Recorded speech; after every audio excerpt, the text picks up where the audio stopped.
Yo, I hope you enjoyed that little animation at the start there. Welcome back to another modeling video.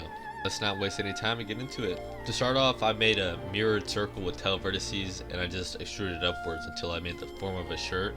I like to make a basic tank top first so I can change the shape later into whatever I want, like a suit. It's generally always a good idea to make these general shapes that you can then refine and break down or add more stuff to make whatever you want. I was having like a really long burnout when I had the idea to come out with this, and I remember I just got so mad, and the idea for this outfit just came to my mind and I was like, yes. So I sketched it out and I asked my girlfriend, like, who should I put this to? And she was like, Kokomi, like this has to be Kokomi. I really like the idea of having the sleeves be cut off just for the elbows. I think that was a nice touch. I'm adding kind of like a, I don't know what it is. I think it's a skirt, maybe, but it's not really a skirt because it's its own piece.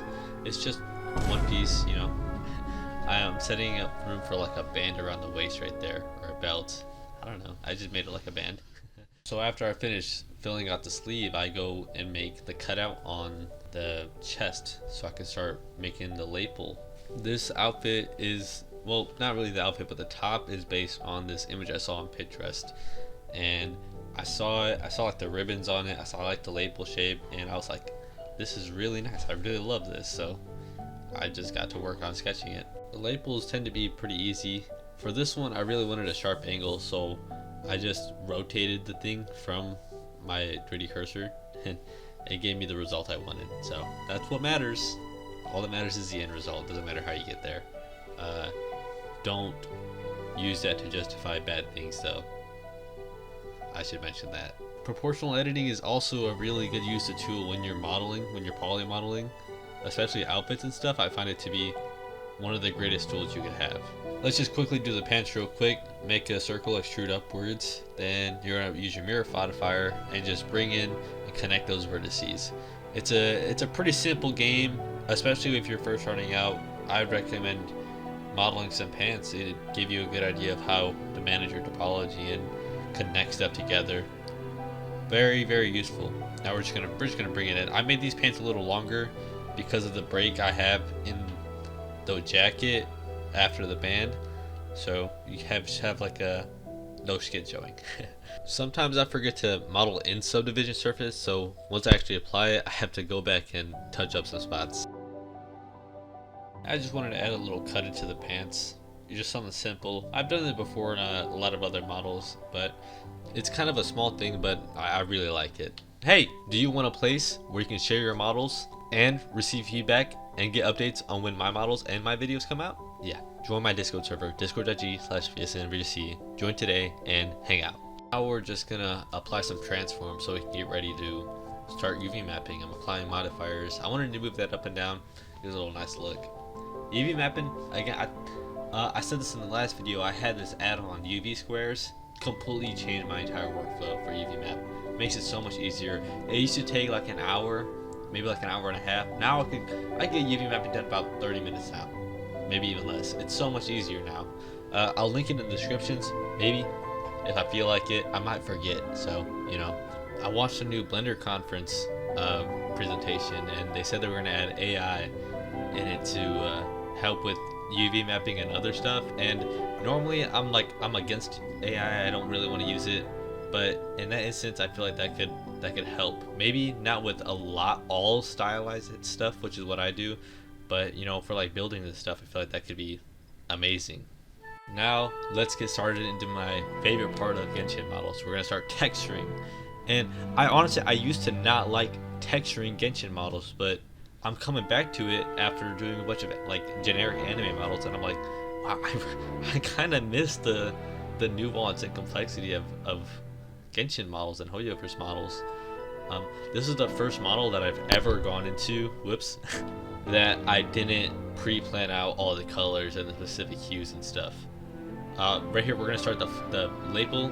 I just made a really soft brush, and I just went back and forth with a really low strength, and it creates that little fuzzy effect that I wanted on it. I could have used a gradient, but I felt like if I manually did it and slowly increased the strength over time, that it would more effectively build layers and bring out the effect that I wanted, which was kind of a fuzzy fabric feel. right here, I'm kind of gradually forming these shadows until I get a shade that I want. I end up just making them really dark, which honestly I can't say I really like that much. If I were to go back, I would probably have kept them pretty light because it's fabric, and this kind of makes them look more solid, which wasn't really the look I was going for. But I'm like, what are you gonna do? Made a little small button. Everyone needs a button in their life. All my suits need a button. If you don't have a button, what are you doing? For Genshin models, I like to put a gradient over the texture, just make stuff pop out more. Now let's create the small shadows on the jacket, or in this case a big one. Eventually I come back and I darken up those shadows a little more, but I think overall the tone I was going for on this project was a really light, pretty white color palette. Like I wanted it to be soft. This is kind of where all like these soft colors came from. I think it's moments like that that kind of prove that although I'm not using my own original characters, like these aren't my IP that I'm using, it's still something that you can take and make it special to you, because all art is a form of expression. It doesn't all have to be like a painting or a digital drawing. Like making outfits for characters that already exist can be a form of expression. And over the last like 3 years, I've come to realize that there's a lot of people who don't see it that way, because I guess I don't know, like it's not a drawing or something that they can very easily interpret. But I just thought that was something weird. I always wanted to bring that up, but I don't know. I guess not a lot of people seem to get that. Just gonna quickly do the shoes. I pretty infamously do not like shoes. I don't like modeling shoes. I didn't model the shoes for this one. I just took it from my old Beto model. But we're just gonna do some pretty standard Genshin textures right here. Just a shadow and a highlight. This model is actually one of, I think, 9 so far that I've made for a project that I'm working on called Vagabond. And kind of the idea of it, I haven't really, I don't know, picked up on like the lore, I guess, of it. But the general idea is that I wanted to make 8 kind of formal suit-like outfits that look cool, I guess. And I've been working on it for, well, really it's been like 2 years that I've been working on it, but I've changed so much over the years because I really wanted to make something that I was proud of, and something that I was proud of just kept increasing over and over again over the last 2 years. And I think now I have a skill set to the point where I can actually finish the project and be proud of it over like a long period of time. So I'm really excited to show everyone what I've been working on. Right now I'm just outlining stuff right now, nothing very difficult, just very basic, just using the line brush and touching them up. I like how I separated and did the outlines after the fact on this project more. It's changes up the pace real much. Now we're going to start the label on the outfit, which actually is my favorite part of outfits. I really love designing it and stuff. I just start making shapes and stuff and see what I like, and if I don't like it, I'll just erase it and try again. It's a pretty trial and error process until you find something you like, and typically once I find the right one, I really like the right one, and then I just go into Photoshop and just do some touch-ups on it, add like an outline, add like metal brush strokes on it. I went for a gold accent at first, but I ended up changing it to silver later. Now I'm just lining out the little sleeve on the arm. I based it off this Pinterest image I saw, and I thought it looked real cute, so I just gave it to her. That's kind of the reason why I cut the sleeve off early, is because I wanted to emphasize this little thing. And yeah, it's just a white sleeve and stuff. I don't think you have to put in too much detail into your designs and models. Obviously I'm not a designer, I'm not the best designer in the world, but I don't think you necessarily have to have insane amounts of detail. I mean, like, I know that Genshin and their, like, the Star World, like their newer models, they have so much detail, but I feel like a lot of the older models had such a charm to them because there was a kind of a lack of detail. In a way, they're obviously still detailed, but like, you get what I mean in comparison, right? I wanted to try something a little new this time. I wanted to actually kind of emphasize the folds and crevices on it after I applied subdivision, so I just went back and moved some vertices around. Weight painting, Genshin models, very easy, very simple. No need to use any external programs. You don't need Rigify. You just use a base model. The base CBT models tend to work great, and you just transfer weights and touch them up. Pretty simple, pretty straightforward. My girlfriend said that she would kill me if I didn't give her pearls, so this is me this is me giving her pearls. It's like kind of stock. I just recolored the original ones, and then I gave her a custom necklace. It's very simple. The original is a lot more detailed than mine, but you know, I didn't want the original, I wanted my own. So yeah, you get what you get. Actually, the first time around, you can notice it right here. I'm using a pure white on accident. I should be using this like the purplish white that the clothing is. So don't worry about it. I end up fixing it anyway. So right here, I'm just working on some extra parts of the model that, you know, I just wanted to add. This is based off of 808s and Heartbreak. There's a little poster with this, and I saw it and I was like, wow, that looks really nice. So just a quick rig on it, nothing really too shabby. I just thought that, you know, all these separate colors would go really well with the white suit, so I added it. And that would mark the end of the actual model. And what comes after making the model? That's right, we're gonna start rendering, or at least we're gonna set it up for rendering. I used Primo Tune, which is like the most accurate shading you could get in Blender. That's based in the Genshin style. So right here I'm making the light maps, which is how Genshin Impact actually checks for a lot of different parts in the model that they use for the shader. For instance, they mark out the permanent shadows, and they mark out the metallics, and they merge them all into one texture using the RGB channels in an image. So I just made my own, and I plugged them into the shader itself, and it seemed to work perfectly fine, despite the fact that the shader actually uses the actual JSON files that Genshin Impact reads while it computes the shader. Just set it up myself and just copied an old material, and it worked just fine. So I did have to color pick the skin and match it pretty precisely though. But it was actually a more appealing process than you would think it is.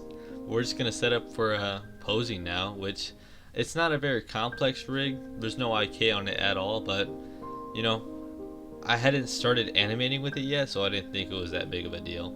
I'm just kind of copying this pose I found on Pinterest, which I thought it was pretty nice.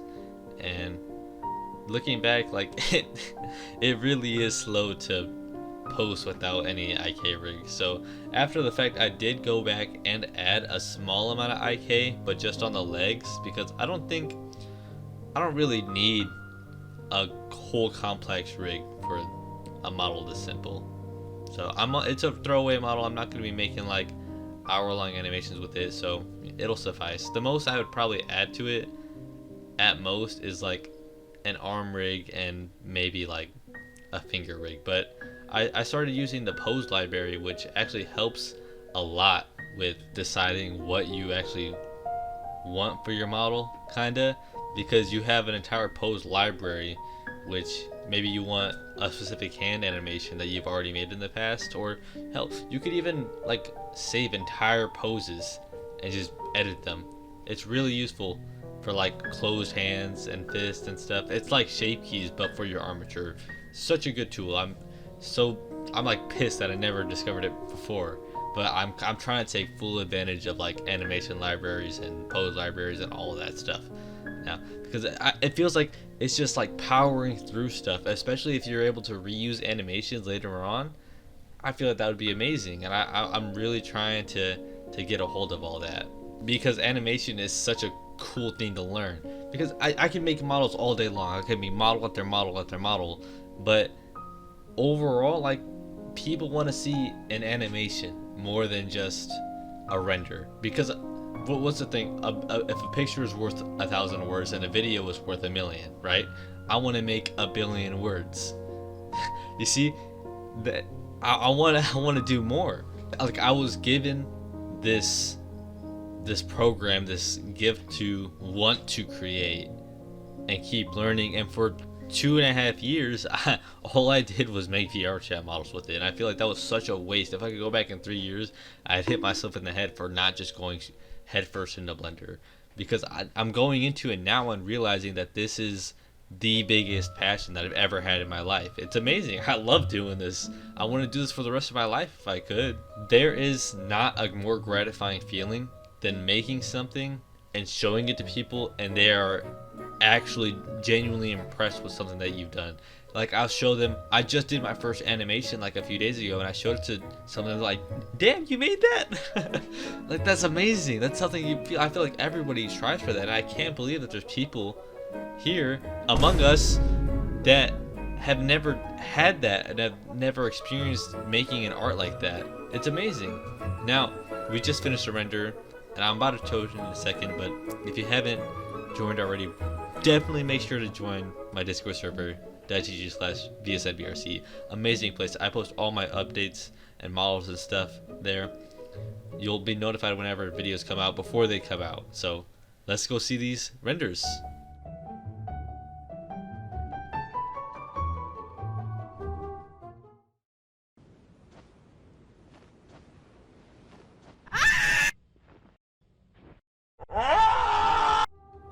Just lovely stuff. Thank you for watching. Thank you so much for watching, actually. This has been my favorite video to make overall. It was my first time learning how to animate properly, my first time actually incorporating my animations into my videos, taking my time re-rendering, doing multiple vocal takes, getting feedback for my videos. This is my favorite video, so please subscribe if you haven't already. I make a lot of videos like this. Well, maybe not to this quality yet. I want to make more. But thanks for watching.